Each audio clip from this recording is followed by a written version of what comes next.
Welcome back, guys. So today we're going to be making the Xbox Series X a little bit more portable. When I say portable, I don't mean holding it in the palm of your hand, sitting on the toilet playing it. I mean portable more in the sense of like a gaming laptop. You still need to be plugged in the power, but I do think this product is pretty neat. Recently, we took a look at the PS5 one. I'll put a card up top. Take a look at that. That one was really cool. I like the way it integrated into the system. And this thing is very similar as well from what I've seen. I haven't opened it yet, but it attaches to the system, stays integrated on it. You don't have to keep removing it when you want to plug it into a TV or whatever. You can just leave it on there. And that's what we want to do today. Take a look at this thing. I already know, man. Xbox, PlayStation better. PlayStation, Xbox better. Yo mama's better. Who cares, man?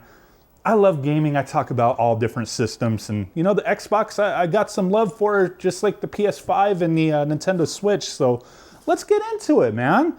The integrated LED monitor. This is supposed to have a sRGB, 99% HDR. It's a 4K monitor, 12.5 inches, smaller than the PS5 version. We do have FreeSync, overdrive support, all that good stuff. I believe it does come with the remote as well. Let's go ahead and cut these seals and take a look at this thing. So here we go. These are things I said in my other video, I've always been kind of interested in these integrated monitor solutions or monitor case type things. I haven't really seen too much in the way of integrated monitors, is really what I'm trying to say, until recently with these G-Story ones. I mean, there's always been those cases where you lay your system into it and, you know, go at it. So we do have a remote, just like the PlayStation 1, couple batteries. And let's go ahead and get this thing out. All right, we do have our HDMI cable to link it up. Don't want to, it looks like the screen is like right there, and I don't want to finger it all up, you know what I'm saying? There is a built-in fan. Okay. Oh, there's the power cable. Look at that little fan down there. The heck? So it looks like this just clips on in. Okay, this one, it's smaller, but I mean, it's not heavier than the PlayStation one, but it does have a little bulkiness to it, just a little bit, just because of this back piece right here. All our buttons right there. We got a lot of asbestos dust on there. I'm gonna have to blow it off and spit all over the screen at the same time. Okay, how do we get this thing on? Let's take a look. I believe, yeah, it just folds down like that. Okay. Let's get prepared. I think the instructions, they had the same instructions for the PlayStation one, where it just went over all the systems that they sell. Yeah. I think I could figure this one out. Let's do it. So I believe we lay it on the side,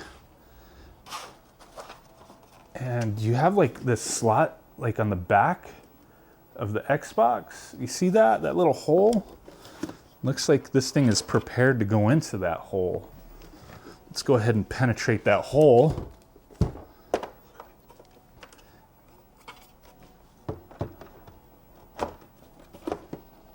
Does it just,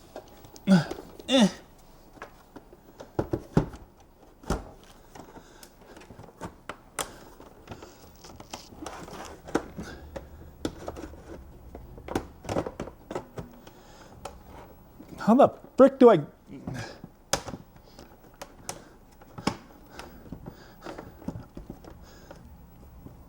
Okay, it's on there now.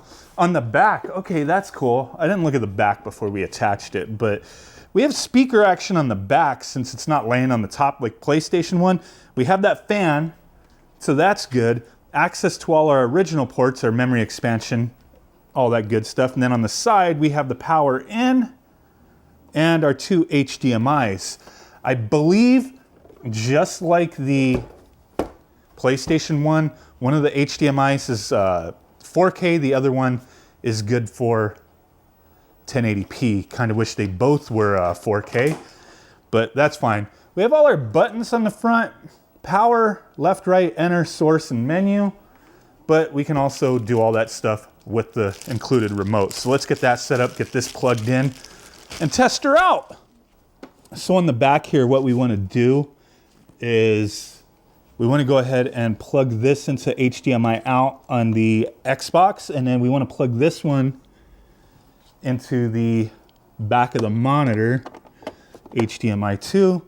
Get our power plugged back into the Xbox.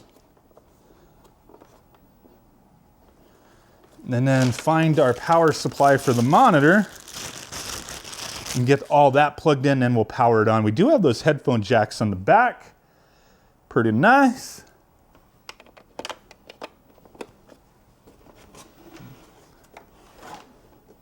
All right, so here we go. We got everything set up, powered on the Xbox, and immediately the monitor came on. So far, everything is looking good.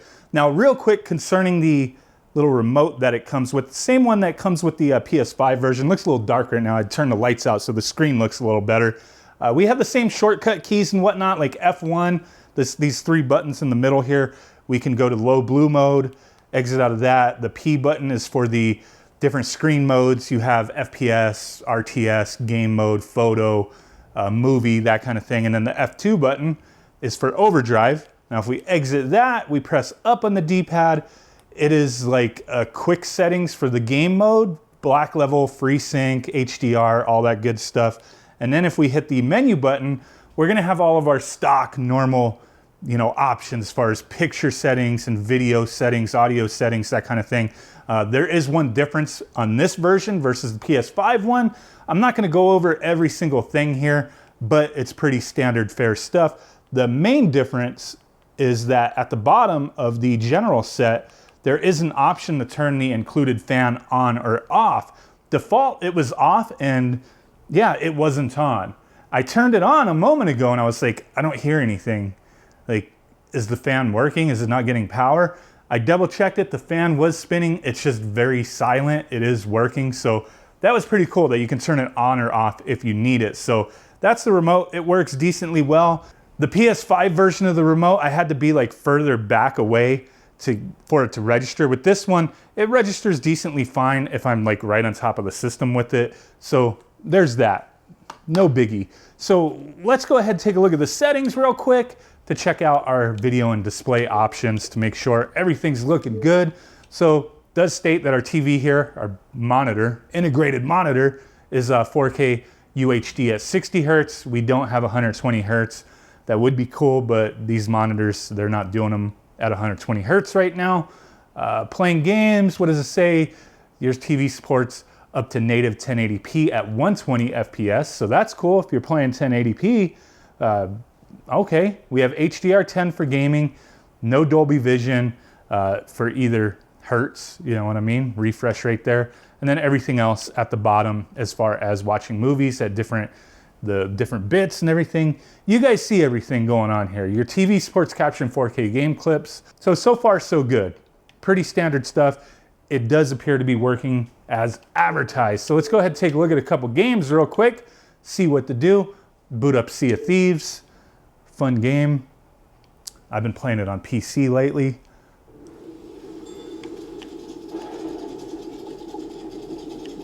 Okay, wow. Now that we're in it, the speakers actually sound really good. From my vantage point where my ears are located. See how that screen looks. So far, I mean, it's a decent quality 4K screen. If you're looking for something like this, this is kind of cool. Look at that water, holy crap.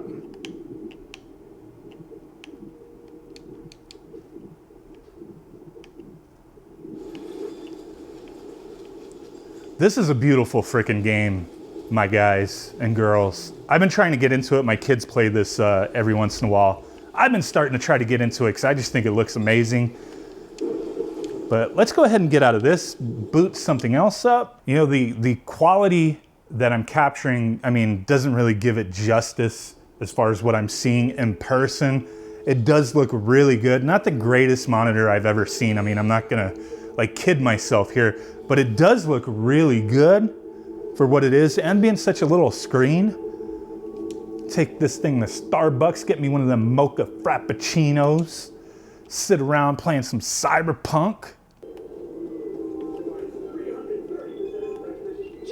Showbo. Ring a bell? Guy's a fucking psychopath. Records himself torturing joy toys and sells that shit to like-minded scumbags. The mocks finally tracked it down. Run! This is your chance to give this fucker what he deserves and earn a little scratch while you're at it. More of this sicko attached.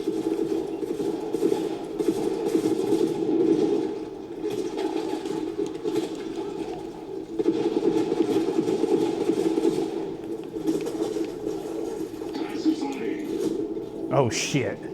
So there you go. Just wanted to give you a little taste of what this screen looked like, how the speakers sound. I don't think the speakers are the most amazing thing ever. They do a decent job. They sound okay. You do have that, you know, headphone jack ports in the back if you want to use that.